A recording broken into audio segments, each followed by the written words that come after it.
If you're frustrated with a spouse who complains about your marriage but won't work on it, you're not alone. I'm Coach Jack, and over the past 30 years, I've helped thousands of people to save their marriage in this very situation. Today, I'll share with you what you can do to improve or even save your marriage, even if your spouse won't cooperate. I'll also share with you an example of how a client fixed his marriage without his wife's cooperation and helped her let go of a grudge she held for years.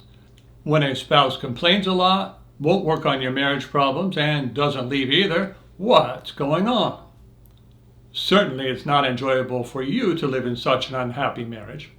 How can your partner enjoy being in such a relationship day after day and year after year?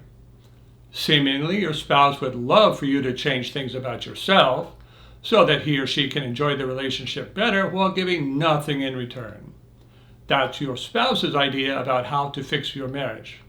More than likely, you've even tried to do what he or she wants and still have gotten nothing in return. Most people in this situation will understandably feel hopelessly stuck. Fortunately, creating a better relationship from this situation is not only possible, it is very possible, and you don't need to go to couples marriage counseling to do it. Every day of the week, I'm helping men and women to improve their relationships without their partner's help.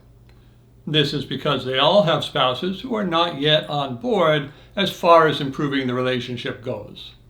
The good news is that all of the early changes required for reconciling and marriage improvement can be done by one partner.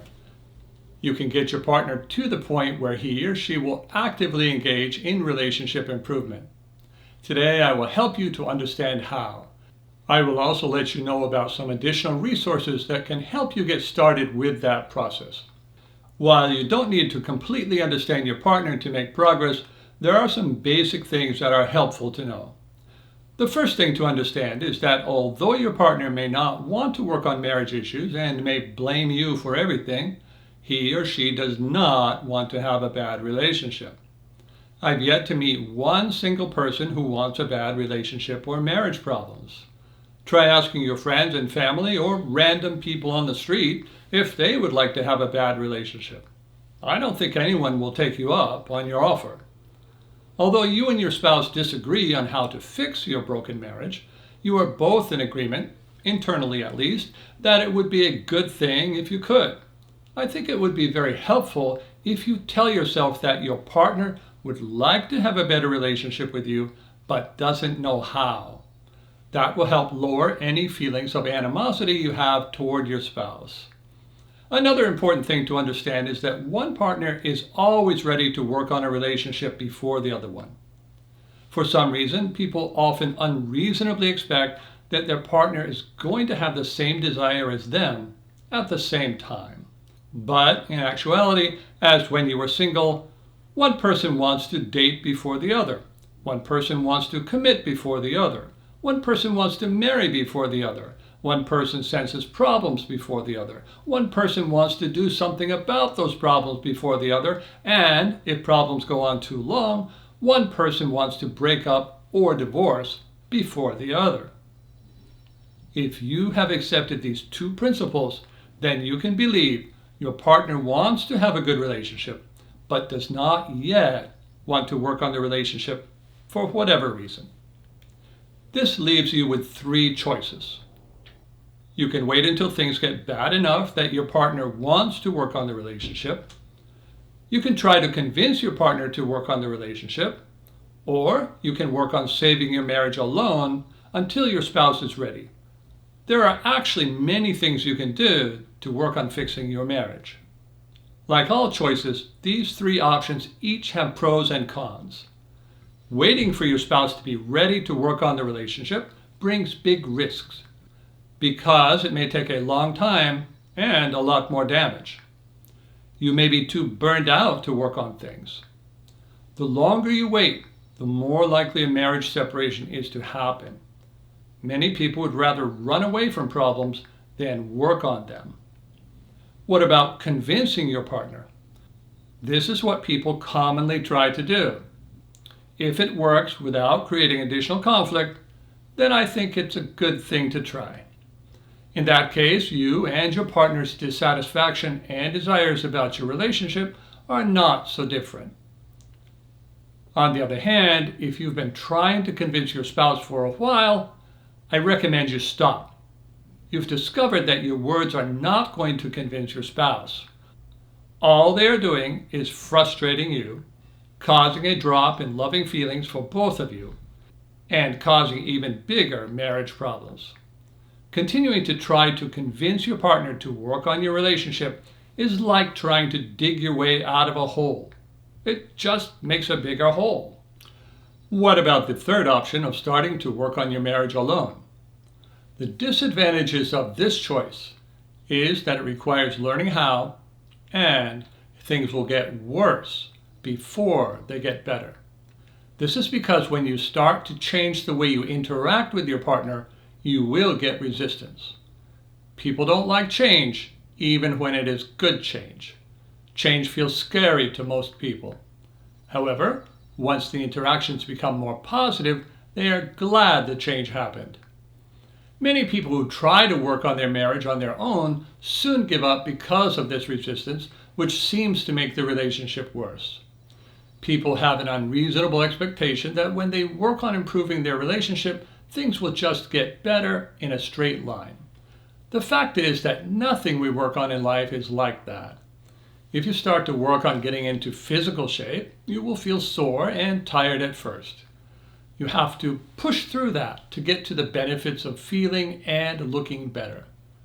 Every project is difficult at first, every new situation is an awkward one, and every vacation starts with uncomfortable flying or driving. One of the most helpful beliefs you can have is that positive change will make things worse, then better. Worse, then better.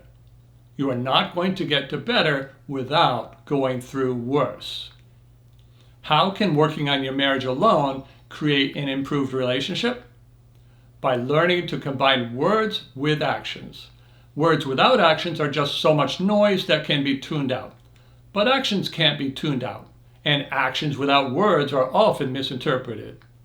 There are 3 types of messages where our words and actions must match to create a good relationship. We need to have words of love, trust, and affection without behaviors like criticism, arguing, and interrogation. Needy people believe that they can force a good relationship from their partner, but these behaviors only push people further away. Many times it pushes them into affairs, marital separation, or divorce. If you are trying to force love, attention, and affection from your spouse, I recommend you get my book on overcoming neediness. You'll find a link in the description. Working on these behaviors may be all that you need to do to prevent separation or even stop a divorce. We also have to validate our spouse while behaving in a friendly way. This is a consistent message of how much we like our spouse and our desire to be together. Many people have substituted a polite exchange of information for friendly and regular interaction, creating emotional distance in their relationships. If you have a business partner or roommate situation, this may be what happened to you. Friendly verbal and nonverbal interaction on a daily basis, as well as regular dating, will help you reconnect with your spouse. The third word-action match needs to be with our boundaries, which are both stated and demonstrated by no longer participating in the damaging behavior. For example, saying that you would be glad to discuss whatever your partner wants to, but only when he or she is calm, and then refusing to discuss when he or she isn't, is a consistent match between words and behaviors. This is important for getting your spouse's respect without having conflict. Despite whatever you may have heard, there is no such thing as healthy fighting. Fighting is no more conducive to a good relationship than avoidance, and in fact it just does damage even faster. Loving behavior and good boundaries are the healthy alternatives to avoidance and conflict. These behavioral changes are how my clients learn to create rapid progress in their relationships. Secondly, get help with fixing your marriage. Learn how to combine words with actions. Your spouse can disregard your words, but not your actions. The reason you need help with this is that both the words and actions must be tough and loving at the same time. Being loving or being tough are not so difficult to do separately, but neither of them are effective on their own. There is no place for messages of rejection of our partners. We can reject their behavior, but we must always make them feel loved. Children and spouses can both understand when their behavior is bad, but they still need to feel loved by us. This is the Christian idea of hating the sin but loving the sinner. God forgives us when we change our ways and go to Him. We must extend the same grace to our partners. While a secure person won't put up with continuing bad behaviors, a loving person also won't hold a grudge against their partner, child, friend, or anyone else because of past behaviors. If part of the problem in your relationship comes from you or your spouse not letting go of a behavior which is well in the past, there are good ways to let go of those things for both of you. As a coach, I see letting go as a matter of knowing how. You can learn if this is holding you back. If your partner has a grudge against you, you can also learn how to help your spouse to let go of it. The first steps are still going to be the work that I have talked about today.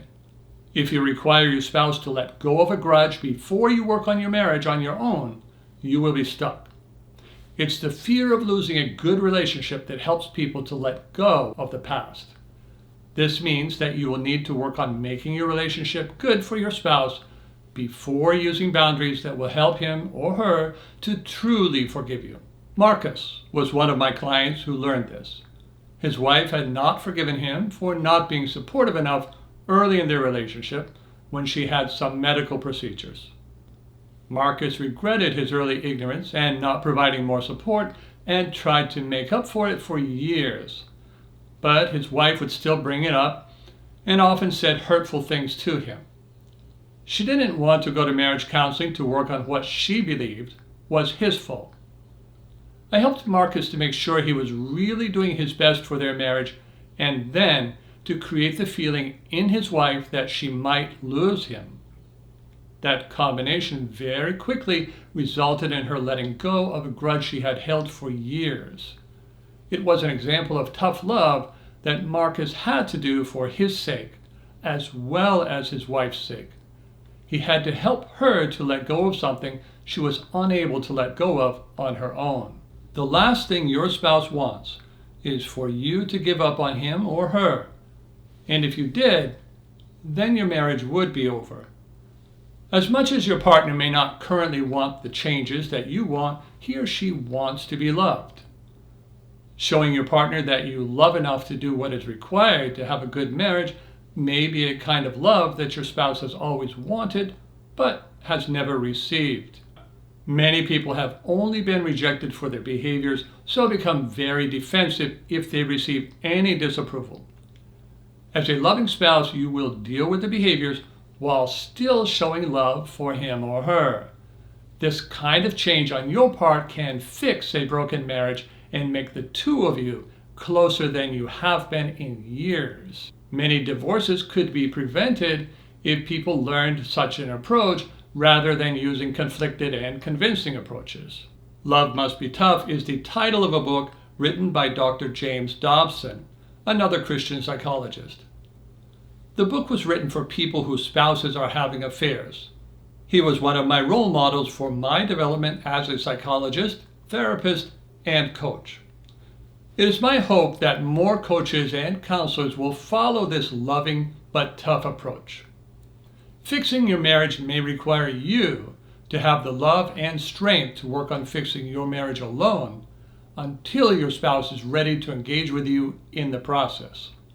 If you are having difficult marriage issues with a spouse who won't work with you, it's really not in your best interest to wait, hoping that he or she will at some point. You can get started today, and I would be happy to help. You can find a link to my coaching services in the description or just visit coachjackito.com.